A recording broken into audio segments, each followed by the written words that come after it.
On Council World, civilians who had once trembled at the thought of humans now whispered prayers of thanks for them. Soldiers from timid species trained harder, inspired by the fury they had seen in human eyes.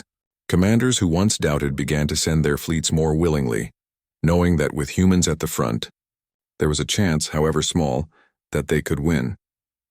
But the war took its toll. Human fleets grew thin. Their ships were scarred, their soldiers weary, graves filled with names that would never be forgotten. And yet, even in sorrow, they did not stop. Admiral Reyes often stood before his crews, his voice quiet but firm. "We do not fight because we love war. We fight because someone must stand in the fire. If we fall, the galaxy falls with us. Remember that. Every life we save is worth our blood." Those words became a mantra. The galaxy learned to see the Deathworlders not as monsters, but as guardians who carried their deadly world inside their hearts. They were dangerous, yes, but that danger was turned outward, against the invaders who threatened them all. And somewhere, deep within the enemy's ranks, fear began to spread. Their commanders had believed no one could resist them, but every time they struck, humans stood in their path. Every time they tried to crush hope, humans reignited it. The invaders had expected easy prey. Instead, they had awakened fire, and the fire was spreading. The invaders had never known fear. For countless campaigns, they had burned through the stars with ease. No fleet could withstand them. No army could stand against them. Worlds surrendered before the fight even began, but now, something had changed. At first, they did not understand it. Their warlords sent more ships, confident in their endless strength. Their weapons still struck with terrible power. Their soldiers still marched with cold precision. Yet every time they clashed with the humans, the result was different. The Deathworlders did not yield. Even when outnumbered, they fought harder. Even when broken, they rose again. Entire fleets that should have crumbled in moments held their ground for hours, sometimes days. And when they finally fell, they took twice their number with them. The enemy began to whisper in their own dark tongues. "These creatures, they do not die like the others. They fight like fire that grows when struck. They are not prey. They are something else." For the first time, hesitation crept into their ranks. On the battlefield, the difference was clear. Where once the invaders charged without doubt, now their formations wavered. Where once they pursued with hunger, now they pulled back when human reinforcements arrived. They had learned to fear the thunder of human engines, the glare of Terran cannons, the fierce war cries echoing across comms. But it was not only the humans, other species, once too frightened to fight, now stood taller in their shadow. Ships that had hidden in safe orbits joined the line. Soldiers who once trembled at the thought of battle now clenched their weapons with fire in their hearts. A fragile alliance had turned into a storm. The humans were the center of it, the iron heart, but the galaxy beat with them. In one great battle above the twin moons of Koresh, an entire council fleet joined Admiral Reyes. Side by side with Terran dreadnoughts, they unleashed fire that shook the void. The enemy attacked with overwhelming numbers, but they met a wall that did not break. At the peak of the fight, when it seemed the humans might finally be pushed back, a voice cut through every comm, "Stand with us. We will not fall today." It was not a human voice. It was the captain of a Selith cruiser, shouting in unison with the Terran command. The words lit a fire in the Allied fleet. Ships that were ready to retreat turned back into the fight. Weapons burned hot, shields overlapped, and the enemy was forced into retreat. That moment spread like wildfire. For the first time, the galaxy had shouted with one voice, and it was the Deathworlders who had taught them how. But victory did not come without cost. Human ships were torn apart. Their soldiers bled in silence. Whole squadrons were lost. Names added to the endless list of sacrifice, and still they fought on. The enemy warlords studied the reports in grim silence. They had expected weakness, fragility, easy conquest. Instead, they faced something far worse, something that grew stronger under pressure. One intercepted transmission carried their unease. "We thought them fragile. We thought them soft. But these humans, they are death-given form. They are a storm that feeds on fire. Every time we strike, they return fiercer. If we cannot break them quickly, they will consume us." For the first time in their history, the invaders hesitated to advance. The galaxy felt the shift. Hope, once so rare, spread wider with each victory. Refugees began to believe in tomorrow. Soldiers spoke of honor instead of doom. Even the council, which had once sat frozen in fear, began to send more fleets emboldened by human leadership. The tide had not yet turned, but the current was changing. The enemy trembled, and the Deathworlders pressed forward, carrying the weight of every life behind them. The final storm began on the edge of the Orion Rift. The enemy had gathered everything they had left. Countless ships, black as night, filled the void like a sea of blades. Their warlord spoke only one command: crush the humans, break their spirit, end this rebellion forever. But the humans were ready. Admiral Reyes stood on the bridge of the Iron Resolve, his hands steady on the console. Around him, the Terran armada stretched wide. Dreadnoughts, carriers, destroyers, all scarred from months of war. Their hulls were battered, their crews exhausted, yet their spirits burned bright. Beside them flew ships of every kind: Seleth cruisers, Veeri frigates, even small civilian craft armed with scavenged weapons. The galaxy had come to fight, shoulder to shoulder with the Deathworlders. The silence before the battle was heavy. Across comms, soldiers whispered last words to their families, to their homeworlds, to the stars. Then Reyes spoke, his voice calm but filled with fire. Today we stand together, not as humans, not as Seleth or Veeri or council fleets. Today we are one people, and we tell the darkness you will go no further. The enemy charged, the void exploded with light. Beams tore across the rift, missiles streaked through black space, shields flared like dying suns. The first clash was brutal. Ships shattered. Entire squadrons vanished in fire. The enemy pressed forward with endless fury, but the humans did not break. The Iron Resolve fired broadside after broadside, cutting through enemy lines. Allied ships held formation, covering one another with shields and weapons. Every loss was answered with vengeance. Every scream on the comms only fueled their rage. The enemy pushed harder, desperate to smash the line. They hurled monstrous warships into the fight, each one bristling with weapons powerful enough to erase a city in seconds. Yet every time they advanced, the humans threw themselves into the path, refusing to let them pass. Captain Armin of the Valiant Dawn rammed his burning cruiser into an enemy dreadnought, tearing both ships apart in a final blaze of light. His last words echoed on every channel: "Hold the line. Humanity stands." The words struck deep. Across the battlefield, the Allied fleets answered with a roar of courage. Hours passed. The rift burned like a sun, and then, slowly, impossibly, the tide began to turn. The enemy, once unstoppable, began to falter. Their formations cracked. Their ships wavered under the relentless storm. For the first time in their history, they were being pushed back. And then came the final blow. The Terran dreadnought Eternal Vigil, engines burning white-hot, unleashed its last reserves into a single devastating strike. Its cannons tore through the enemy flagship, splitting it in two. The warlord's command ship was gone. The invaders' fleet shuddered, lost without direction. Fear rippled through their armada. Ships broke formation. Some tried to flee. Others fought blindly. But the humans and their allies pressed harder, striking with fury born of survival and hope. When the battle ended, the void was littered with wrecks. Thousands of ships were gone. Silence fell across the comms, broken only by the sound of ragged cheers and the quiet sobs of those who had survived. The humans had done it. They had stopped the darkness, but the cost was heavy. Entire fleets were ash and dust. Millions of lives had been given. The names of the fallen filled every memory. Yet even in grief there was triumph. The galaxy had seen the impossible. The invincible enemy had been broken. On every world that had once trembled in fear, celebrations lit the skies. Children shouted the names of Terran heroes. Refugees wept with relief. And the Council, once frozen in cowardice, now bowed their heads to humanity. For the Deathworlders had answered the outcry. They had carried the burden of a galaxy. They had fought until the enemy knew fear.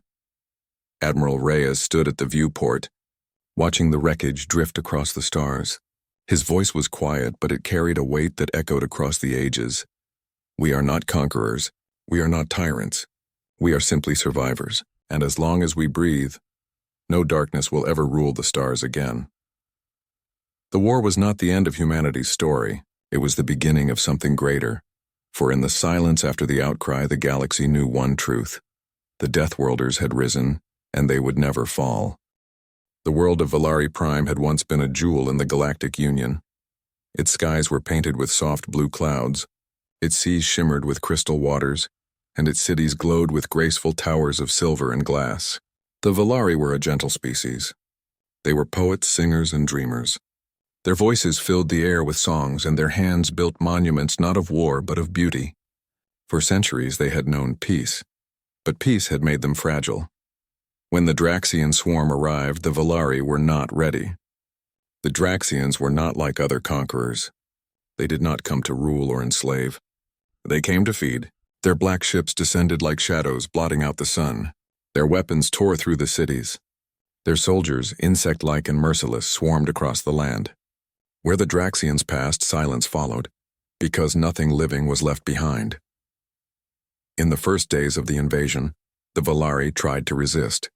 Small defense craft rose into the skies, firing weak beams against the endless swarm. Soldiers in shining armor stood on the city walls.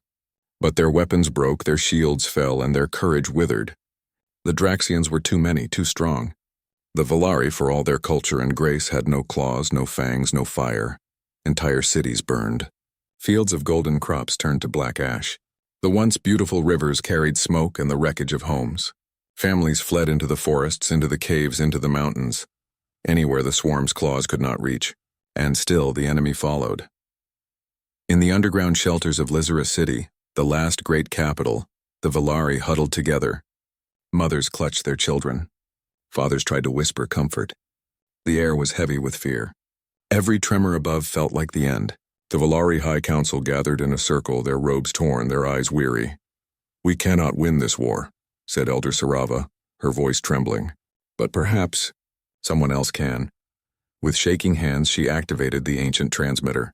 The device had not been used in decades, but it still carried power. A signal was formed, a desperate plea. "To the stars," she whispered as the message went out. "To anyone who hears, we are the Valari of Valari Prime. We are under attack by the Draxian swarm. We beg for help. We beg for mercy. If you can hear this, please, save us."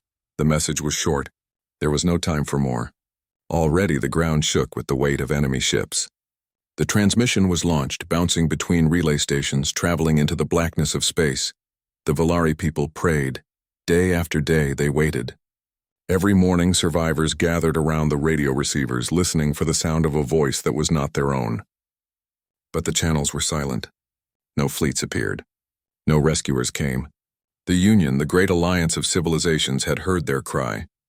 But the Union was afraid. To face the Draxian swarm meant risking entire armadas.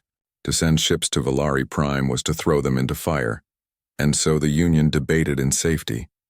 They looked at charts, at numbers, at risks. And in the end, they chose inaction. To them, Valari Prime was already dead. The Valari did not know this. They still hoped. A mother named Lyra sat with her young daughter in the shelter. She sang soft songs, though her voice cracked with sorrow. The little girl asked, "Will the Union come?" Lyra forced a smile. "Yes, child. Someone will come." But inside, her heart was breaking. Above ground, the once bright towers of Lysera leaned like broken teeth against the smoke-filled sky. Fires raged in the streets, and the cries of the fallen drifted on the wind. The Valari were a people of art and peace, but now they were only survivors, clinging to the last shreds of hope.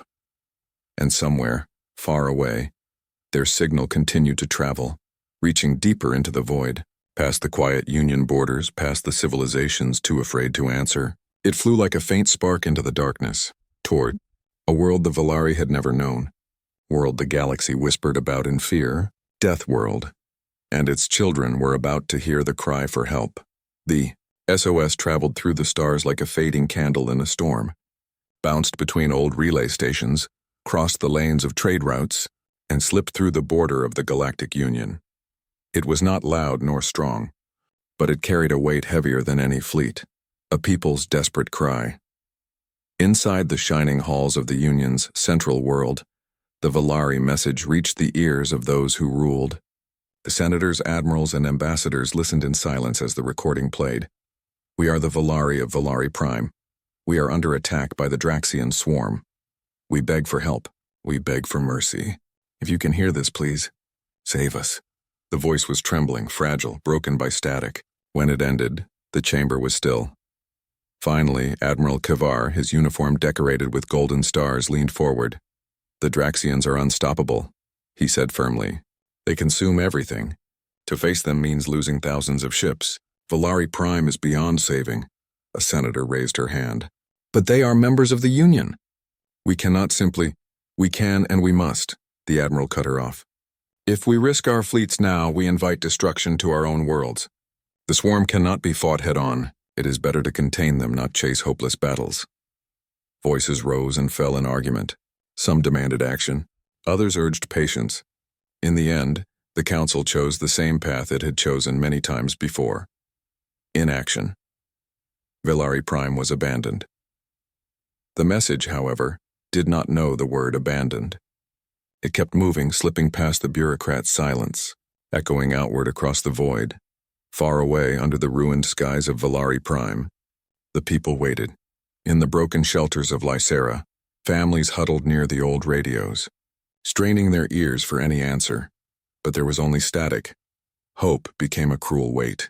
Each day without a reply felt like another blade in the heart. Children cried themselves to sleep.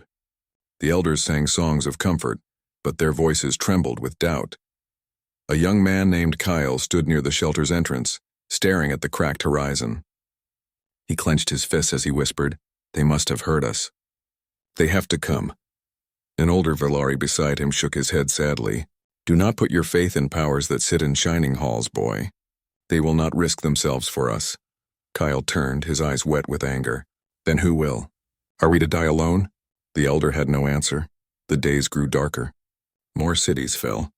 The Draxians swarmed deeper into the heart of the planet, stripping it bare. The Valari who survived had only questions left in their hearts.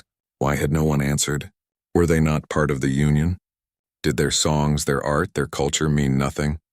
To the galaxy, they were a small people on a small world. To themselves, they were everything. Yet it seemed their worth was too little to save. Elder Sarava, who had sent the first message, gathered the last survivors in the council chamber of Lysera. Her robes were torn, her face lined with grief, but her voice was steady. "We will not stop sending the signal," she said, "even if the Union is silent.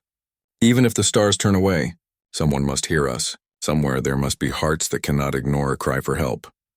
The survivors nodded weakly, not because they believed, but because they needed something, anything to hold on to. And so the message went out again. Over and over, the same trembling voice echoing across space. In the grand halls of the Union, the signal was soon forgotten. It was just one more distress call among many. Too far, too costly, too dangerous, but the galaxy is vast. Sound travels in strange ways. Sometimes a whisper meant to be lost finds the ears of those least expected. And so, beyond the borders of the Union, past the safe zones and polished worlds, the Valari's cry continued its journey. It reached a frontier of rough colonies, a place the Union spoke of with unease, a place whispered about in fear. The message fell into the hands of the Deathworlders, and for the first time, it was not ignored. The SOS did not fade into nothing.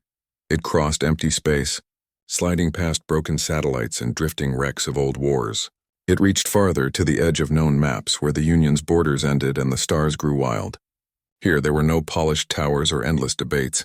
Here lived the people the galaxy whispered about with fear, the Deathworlders. To most of the Union, the very word carried dread. Humans were seen as reckless, violent, unpredictable. They came from a world of storms and fire, where predators stalked and survival meant constant struggle. Other species called Earth a death world, a place unfit for life. And yet from that harsh soil, humanity had risen. It was among their frontier outposts that the Valari signal was caught. On a small listening station orbiting a barren rock, Officer Maya Chen sat at her console. She was half asleep, sipping stale coffee, when the message crackled into her headset. At first she thought it was noise. Then she heard the trembling words, "We beg for help. We beg for mercy. If you can hear this, please. Save us." Maya froze, her breath caught in her throat. She replayed the signal again, listening to the broken, desperate voice. By the third time, her hands were shaking. Without hesitation, she sent the recording across encrypted channels to Fleet Command. Within hours, the message reached Admiral Rourke aboard the carrier Iron Will. Rourke was a man shaped by wars. His face carried scars and his eyes were as hard as steel. Yet as he listened to the Valari's plea, something flickered in his expression. It was not fear. It was anger. He stood before his officers, the recording playing once more. The room was silent except for the trembling alien voice. When it ended, Rourke spoke. His words were calm, but each one struck like a hammer. No one else is coming. That leaves us. Some officers exchanged uneasy glances. Commander Alvarez cleared his throat. Admiral, the Draxian swarm is no small threat. The Union won't commit fleets. They'll call us reckless if we... Rourke cut him off. Reckless? Tell that to the children crying on Valari Prime. Tell that to the people who sent this message into the dark, knowing no one would answer. We're Deathworlders. We survived our own hell. If we can't stand for them, then what are we? No one argued after that. Across the fleet, orders were sent. Crews rushed to their stations. Engineers roared engines to life, reactors glowing like caged stars. Dreadnoughts, destroyers, and carriers formed up, their hulls shining with the marks of 100 battles. Fighter pilots ran to their craft, sealing helmets, hearts pounding. There was no promise of victory, but every human aboard those ships knew why they were going. They had all come from a world where survival meant fighting back, no matter the odds. One young pilot, Ensign Talia Voss, wrote a final message to her brother back on Earth. If I don't return, remember me not as someone who fought for war, but for people who had no one else left. She sealed the message, slipped into her fighter, and launched with the others. The armada of Deathworlders gathered at the edge of space. Hundreds of ships aligned, engines burning bright. The stars themselves seemed to tremble as their formation stretched across the void. On the bridge of Iron Will, Admiral Rourke looked out at the fleet. His jaw tightened. His voice carried through every comm channel, reaching thousands of human souls. Valari Prime sent a cry into the dark.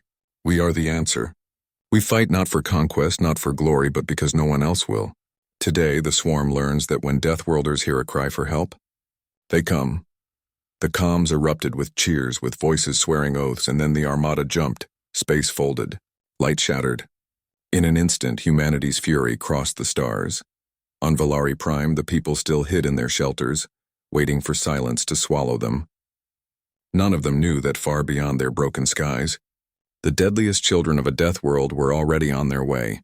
Hope, long buried, had been reborn in fire. The Draxian swarm had returned for the final strike. Their black ships blotted out the stars as they descended, a tide of hunger that could not be reasoned with. From the shelters of Lacera City, the last Valari watched in silence. Some prayed, others wept, and many simply stared upward, empty of hope.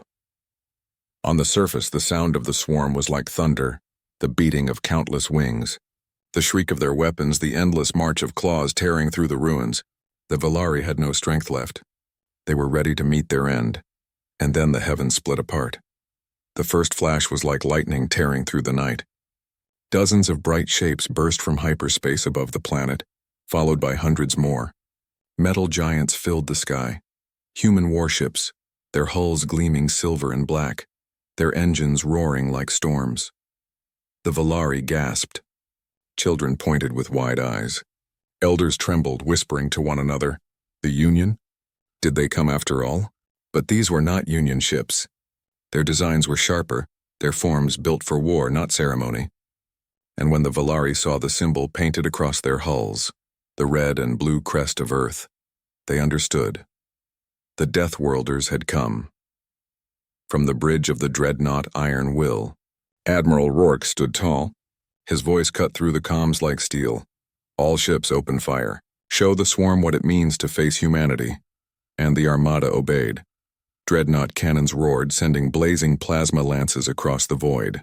Missiles streaked through the darkness, splitting into 100 smaller warheads, each one finding its mark. Fighters screamed from the carriers, darting like hawks through the clouds of enemy drones. The battle above Valari Prime lit the heavens with fire. The black swarm ships, once so unstoppable, were torn apart in great bursts of flame. On the surface, the Valari watched in awe. For the first time since the invasion began, the skies did not only bring death, they brought hope. The Draxians screamed back in fury. They turned their weapons toward the newcomers, hurling wave after wave of ships against the human fleet. The void filled with chaos, lasers, plasma, missiles, and the broken wreckage of ships burning in the cold. Inside her fighter, Ensign Talia Voss gritted her teeth as she dove between enemy formations. For Valari Prime, she shouted. loosing a volley of rockets that shattered 3 Draxian craft. Behind her squadron echoed the cry, but the humans did more than fight in the sky. Dropships broke away from the carriers, diving into the burning atmosphere. Their hulls glowed red from the descent, but they did not falter. They landed in the ruins of Valari cities, and from them poured armored soldiers of humanity. The Deathworlders charged into the streets with rifles blazing. Their footsteps shook the ground, their voices roared through comms, and their will was like fire. The Draxians, so used to preying on the weak, met resistance unlike anything they had known. The Valari in the shelters heard the thunder of human weapons, and for the first time in weeks they did not hide their ears. They listened with wide eyes, realizing that these were not sounds of destruction meant for them. These were the sounds of defenders. On a hill outside Lysera, a young Valari girl tugged on her mother's robe, pointing at the streaks of fire in the sky. "Who are they?" she asked. Her mother's eyes filled with tears. She did not know the right word, but she whispered anyway. "They are our answer." The battle raged on. The swarm threw endless numbers at the Deathworlders, but the humans did not break. Every ship lost was avenged with the destruction of dozens of enemies. Every soldier who fell bought time for the Valari to breathe. Humanity had come not for conquest, not for glory, but for life. Above Valari Prime the heavens burned. And in the hearts of the Valari a spark of hope flickered again. The Union had left them to die. But the Deathworlders had come. The streets of Lysera City shook as the human dropships landed. Their heavy doors slammed open and soldiers poured out like a tide of steel and fire. Armored from head to toe, they carried weapons that burned brighter than lightning and struck harder than thunder. The Valari, hiding in the ruins, stared in disbelief. For so long they had only known fear. Now they watched beings who walked forward without hesitation, charging straight into the swarm of monsters that had hunted them. The Draxians shrieked, their black forms swarming over the buildings. They were fast, merciless, and countless, but the humans did not falter. They fought in squads, moving as one.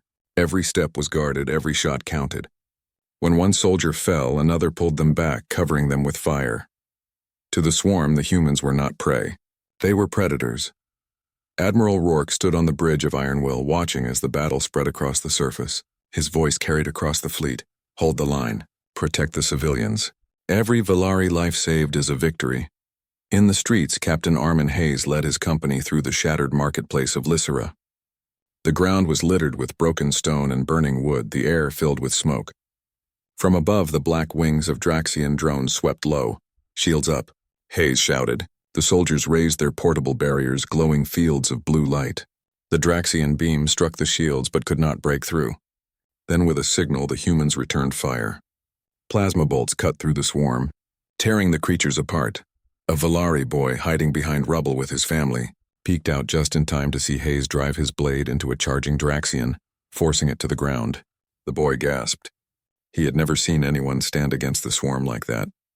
To him, the humans looked like giants. Not all the fighting was in the cities. Across the fields and forests of Valari Prime, battles raged. Human tanks rolled through the meadows, their cannons shaking the ground. Fighter jets streaked low over the rivers, blasting enemy nests.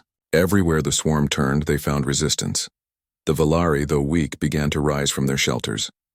They carried no weapons, but they brought food, water, and shelter to the wounded human soldiers. For the first time in their history, the Valari stood beside warriors. An elder woman pressed her trembling hands against the armor of a soldier who was bleeding. "Why?" she asked. "Why do you fight for us? We are nothing to you." The soldier, his helmet cracked, looked at her and whispered through the pain, "Because you asked." Those words spread quickly among the Valari. They repeated them again and again, holding them close to their hearts. But the battle was not without cost. The swarm was endless. For every wave that fell, another came. In orbit, human ships burned. On the ground, soldiers bled. Ensign Talia Voss's squadron lost half their fighters in one desperate charge against a swarm carrier. She herself barely returned, her craft smoking and broken. When her ship landed near Lysera, Valari civilians rushed to pull her from the cockpit. They carried her to safety, whispering prayers for her. Though she was young and injured, her eyes still burned with determination. "Get me another ship," she murmured. "I'm not done." The Valari looked at her in awe.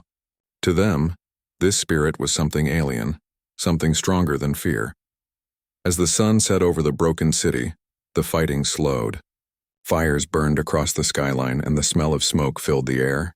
Yet through the chaos, the Volari saw something they had not felt since the war began: a chance to live. The Union had abandoned them. The swarm,